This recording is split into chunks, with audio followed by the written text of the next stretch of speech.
Indonesia is the fourth largest country according to Worldometers.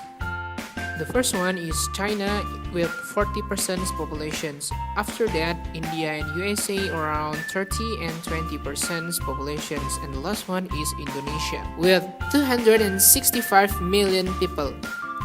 But the most important thing, the number of literate in Indonesia according to the World Literate Nation is on 60 from 61 participants. It's very risky. So, Indonesia is very susceptible for hoax news. Hoax is a fake or wrong news. It doesn't has a value. Hoax is used to trick and rob your enemy with incorrect information. Nowadays in Indonesia, it's very popular for hoax in politics, hoax in religions, and also hoax in medicine. So, how to know that? You can see in cybercrazy how to know the criteria of hoax news. And also you can visit this website to check and recheck the news. Thank you.